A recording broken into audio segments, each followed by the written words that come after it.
We have a Patreon. Yeah, what's up? Patreon.com/CU podcast. You go, you support us, and we're very thankful for it. You get the full video podcast. You get monthly hangouts. You get my writings, one of which just went up, I believe. I posted it. I talk a little bit about D&D on Sunday. We got these poll topics, bonus podcast bits, pin club. Get in. Well, the getting is good. In second place, 31% best games that had unique controls. And in first place, 69%. Games you put off playing until adulthood. Take it away, Ian. So there were a lot of games that I wanted to play badly when I was a kid, but I didn't get a chance to. Whether it was, money, or I didn't have the system, or it was my friend's game and I never got a big chance, a lot of time to play it. So I was thinking about a lot of those games like that, and there are some big ones and smaller ones. The one that really jumps to my mind is Bonk's Adventure. I desperately wanted to play Bonk's Adventure when I was a kid, but I didn't have a TurboGrafx 16. I didn't know anyone who had a TurboGrafx 16. Well, I did. I'll get to that. That could have been one I could have thought of, maybe. I do know someone who had a TurboGrafx 16, but the only thing I ever played on it, and I only played it once, but I remember it, I played the first Legendary Axe. Which I had as a kid. And they did not, if they had Bonk, I did not get a chance to play it, but I always wanted to play Bonk. And I didn't until, the question was like in adulthood, my late teenage years when I finally started like messing around, with emulators and stuff, I ended up playing it. But even when I started messing with PC Engine emulators, I don't know why Bonk wasn't, and I was like, fuck, I need to play Bonk. Another big one for me, and this is one where I genuinely did not play it until I was like in my early 20s, Zelda Link to the Past. You played in your 20s? Yeah, I did not play Zelda Link to the Past. I borrowed that from I think I borrowed that from Kevin, my Kevin. Okay, so that's funny because I'll bring Kevin up here. They are Kevins are the same people, by the way. Commuted. Even as a kid, I did not love the first Zelda, but I loved the second Zelda.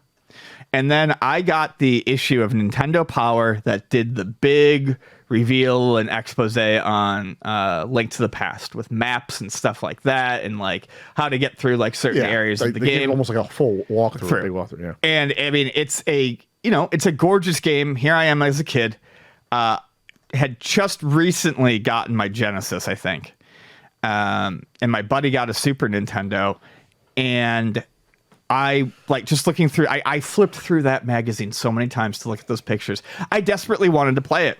And I don't know what it was because I didn't like the top-down style of the first Zelda when I was a kid. So I don't know what about this one made me want to. And I think it was just because it was extremely pretty. It was very nice looking. Beautiful. They did a great job of selling it and talking about all the interesting bits and pieces that were in it. And my friend had it, but it was like, or did he?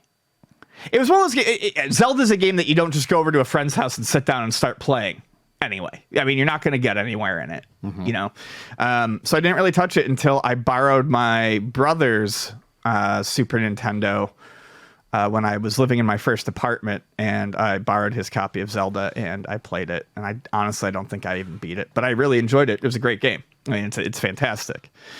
Super Nintendo stuff is honestly, for me, kind of where this question really comes into focus because my friend had a Super Nintendo and I never did.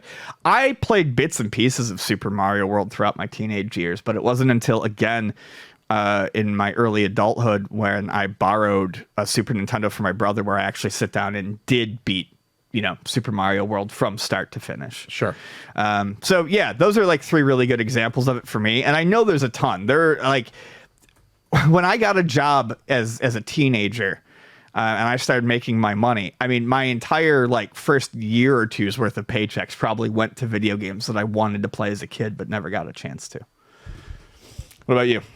Well, you actually brought up one that is brilliant that I didn't think about, because Bonk's Adventure was one that I didn't play at all, and I had a TurboGrafx. You had the TurboGrafx, but you never had Bonk, right? Which is insane. Yeah. It really shows you the failing of the marketing of the TurboGrafx 16. Yeah. How I could not have had that game, because it's one of the best games on the it's the only iconic game you could say for North America was Bonk and Splatterhouse.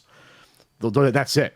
That's really it. Those two games. Splatterhouse was another one of those for me. Actually, I don't think I played Splatterhouse until my late. I don't think I ever played the original Splatterhouse until my late teens or early 20s. You know what? I think I played Splatterhouse at my cousins who had every fucking console. I think they had.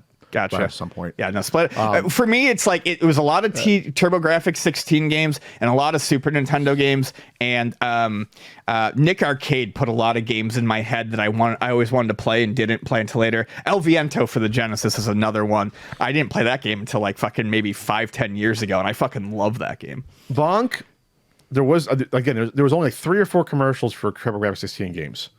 Legendary Axe, Splatterhouse, Bonk. I think that's it. I think that's all the game for I mean like individual commercials, not just hey, TurboGrafx has all these different games showing blazing lasers and stuff. Oh, you mean like the non just like a single game. There was only like 3. That's it. That I remember. There might be others, but I think I searched on time, couldn't find them. Bonk they ended up packing in. They just threw and put a fucking sticker on it saying, "Hey, Bonk's included." Probably by like 92, 2.5 years in, they did that with Key Courage. But the fact that they did the same thing with Blazing Lasers at some point. Yes, Blazing Lasers was a pack-in at one point. But they just threw it in. Extra. Oh, yeah. It wasn't like, they didn't redesign the boxes. No. Think about how bad the market was. Once Sega realized how big a hit Sonic was, what did they do? They packed that shit in. Yeah. And they had their own box. Yeah. Why couldn't TurboGrafx had a Bonk box? One shitty box. They had one shitty box. No variants. One box. That they just used the whole time. What with that dumb kid's face on it? That dumb kid's face is more known than Bonk to some people. You realize how insane that is? They didn't get that marketing insane. Because I know Where's the kid's face. I can see that kid's face. There should have been a Bonk box. Like that's. I never thought of that. There's only one TurboGrafx 16 box. Bonk box. There was one Turbo Duo box and one TurboGrafx 16, and that's it. And one CD box, which still has no games on it. The CD box has no games on it. They were really bad at advertising. There's no games on it. Anyway, so I never did Bonk as a kid. I'm trying to think of any other Super Nintendo ones that I probably should have played, but didn't. That's tougher because I played Super Nintendo with my friends. I borrowed some games. I had some games. I rented some games.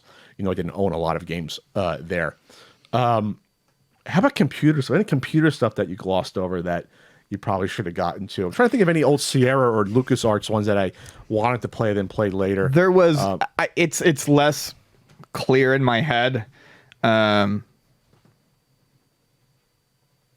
there is actually one that I still want to play that I've never played now that I think about it. I did a lot of like when Scum Virtual Machine became a thing. Mm-hmm. In my late teens, early 20s, I did go back and play a lot of the stuff that maybe I'd only played a little bit of or hadn't played when I was a kid but wanted to. So, certain King's Quests, a couple of Space Quests that I hadn't played, some Leisure Suit Larrys, but I can't remember exactly what ones. I had the LucasArts pack with Day of the Tentacle. I never played it. I still have it. Oh, God, that's an amazing game. You need to play that. I mean, Day of the Tentacle is fucking fantastic. I played it for like a minute, but I didn't get into it. The one that I still want to play, though, that now that you've brought it up, is it's the VGA version of Mixed Up Mother Goose. I always thought looked really, really nice. Just like it looked nice as a kid, and I always wanted to play it, thinking it'd probably just be an easy puzzle game and kind of fun to get through, and I haven't done that yet. Another one from the LucasArts archive. Glad we're bringing this up now, because there's another one, because I had the archive volume. Did I have volume 1 or 2? That sounds like volume 1. I had a Star Wars one, and I had a LucasArts one. I had the one with, I had the volume 1. Rebel Assault, which was a demo. The Star Wars fucking screensaver shit. Sam and Max, I beat that. Yeah, I knew it had Sam and Max. Day of the Tentacle, I barely played, and I never played, when I got it, I never played Fate of Atlantis, Indiana Jones. Oh, Fate of I got into it for a little. I was like, I didn't get the vibe at the time. I don't know why. I like it. It's good. I as an adult, I went back and played and beat it. But I did it when I was like 13, whenever that came out. Sides tangents now, but because it's not really my theming, but you know what one of my favorite point-and-click games is? Did you ever play Full Throttle? Yes, I played in high school. It's fucking great. Yeah, I borrowed it from my my biology partner. I didn't like the fucking video gamey interludes where you were doing the rotor ass shit. Yeah, bike stuff. But the game itself was fun. It was fun. Back when they were doing the one-offs still. Yeah, it wasn't just the height of LucasArts, right? Yeah, I never finished Day of the Tentacle. I never played it. All right. Well, yeah. Sam and Max, I remember getting stuck in, Sam Max has a then I couple went of back and hard spots in the center. but then I finished it later as an adult. Yeah. Yeah, I do remember that.